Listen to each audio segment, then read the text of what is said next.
Well, here we go again. Just when you thought the world of international trade couldn't get any more exciting or, terrifyingly unpredictable, along came President Donald Trump's latest brainwave. He called them Liberation Day tariffs. Yes, Liberation Day. It sounds like the title of a slightly disappointing action movie, doesn't it? These grandly named tariffs were unveiled in early April 2025. The stated goal, if you believe the press releases, was to achieve reciprocal trade. That's a word that gets thrown around a lot. It basically means he wanted to punish countries with trade surpluses with the United States, because apparently America was being held captive by unfair trade deals and needed liberating. Through tariffs, obviously. So what exactly were these Liberation Day tariffs meant to do? We're not talking about a gentle nudge here. Oh no, these were proposals for serious double-digit levies on imported goods. Think of it as a massive new tax on things coming into the country. And who were the lucky recipients of this special attention? Well, the list included several major U.S. trading partners. Countries we generally try to get along with. Plus, in a move that surprised absolutely no one, the tariffs also targeted nations suspected of being trade proxies for China. It was a sweeping, all-encompassing plan. The kind of plan that makes economists develop a nervous twitch and start mainlining coffee. It was big, it was bold, it was frankly a lot.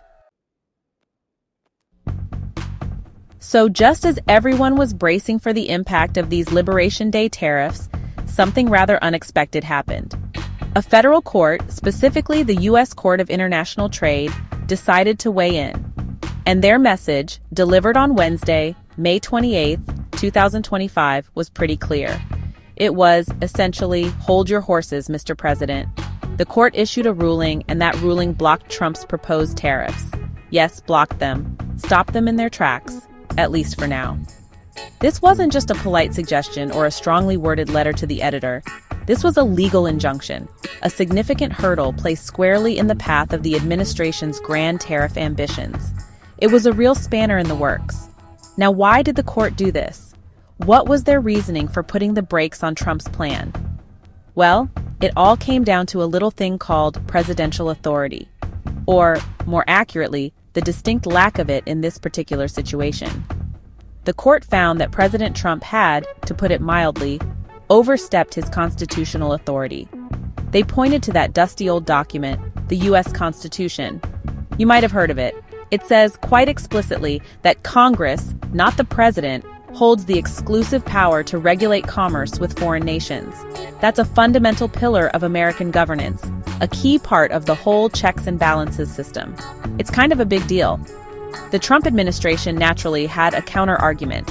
They tried to justify these sweeping tariffs by invoking the president's emergency powers. Presidents do have certain powers they can use in times of national emergency. That's true.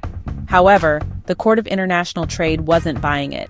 They ruled that these emergency powers, whatever their scope, do not grant the president a free pass to ignore the explicit constitutional role of Congress, especially when it comes to something as fundamental as setting tariffs. Emergency powers are not a get-out-of-Congress free card, particularly not for imposing, as the court rather pointedly noted, potentially unlimited tariffs on goods from nearly every country in the world. That's one heck of an emergency. This court ruling is about more than just these specific tariffs, as disruptive as they might have been. It's a significant reassertion of the separation of powers doctrine. It's the judicial branch performing its constitutional duty to check the power of the executive branch. This is absolutely crucial for maintaining a healthy balance within the U.S. government.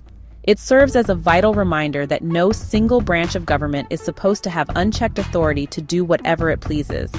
For a moment there, the system actually worked as intended, which in these interesting times is always a bit of a relief, isn't it? So what was the magical legal justification the Trump administration tried to use for these liberation tariffs? They invoked something called the International Emergency Economic Powers Act, or IEPA for those of us who like our acronyms. This act does indeed grant the president the authority to regulate international commerce after declaring a national emergency related to an unusual and extraordinary threat. It sounds pretty serious, and it is. It's been used in the past for things like imposing sanctions. But the big question here was, Could IEPA really be stretched to cover a massive, across-the-board tariff offensive against basically the entire world? The administration clearly thought yes, why not?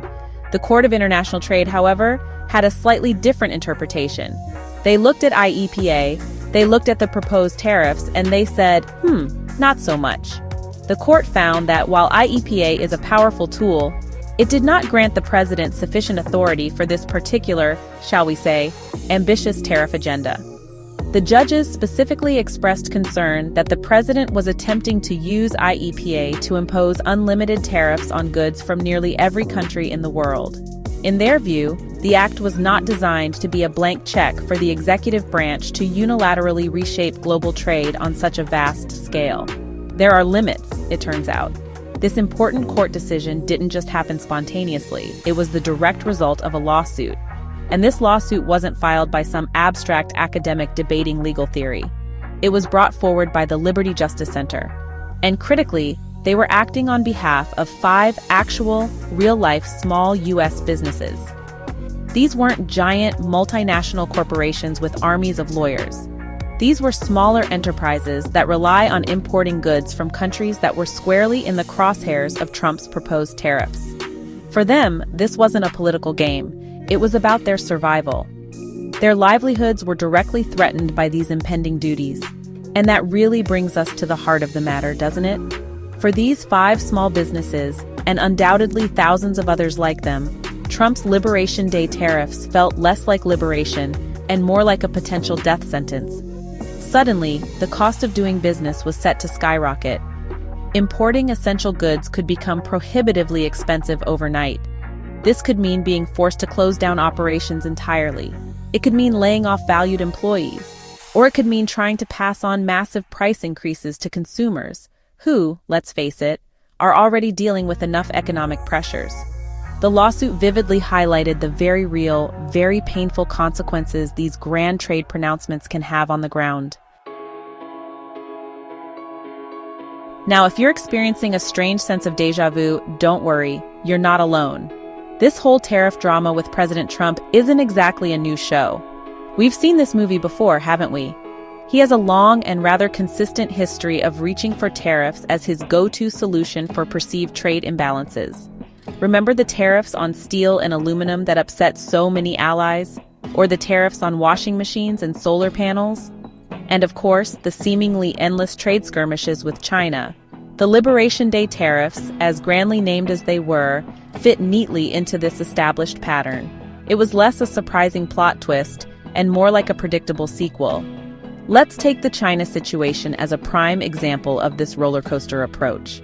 It's a perfect illustration of the chaos. Shortly after Trump announced his big Liberation Day tariff plan in early April 2025, there was a temporary 90-day reprieve for most of the planned tariffs, but not for China. Oh no. For China, the situation reportedly escalated dramatically. Tariffs on Chinese goods apparently surged to an eye-watering 245% in April 2025. 245%. Then, just as businesses were trying to figure out how to survive that, Washington and Beijing supposedly reached an agreement to de-escalate in early May 2025. It's a dizzying, whiplash-inducing way to conduct international trade policy. So, the court has stepped in and blocked these latest tariffs. Is that the end of it? Can businesses breathe a sigh of relief? Well, probably not. The White House, as you might expect, has the option to appeal the ruling by the Court of International Trade. And given President Trump's well-documented persistence on trade issues, and his equally well-documented disdain for court rulings that don't go his way, an appeal seems almost guaranteed. This legal fight could easily continue, dragging on for months, possibly even longer. Which means more uncertainty, more anxiety, and more billable hours for lawyers. So buckle up. Ultimately, what does all this mean for the future of U.S. trade policy and for businesses trying to navigate this chaos? In one word, instability. Businesses, whether they're giant corporations or small mom-and-pop shops, need a degree of predictability to plan, invest, and hire. Constant threats of new tariffs, sudden policy reversals, and protracted legal battles make that incredibly difficult, if not impossible. This latest episode, even with the court's temporary intervention, just serves to highlight the volatile and often erratic nature of U.S. trade relations. It raises serious questions about long-term strategy and who exactly is steering the ship. For now, the only real certainty seems to be continued uncertainty, and that's not very liberating at all. Thanks for watching. Look for more updates coming soon. Like, share, comment, and subscribe at GSS _GSD. Be well, be better, be ready to pivot.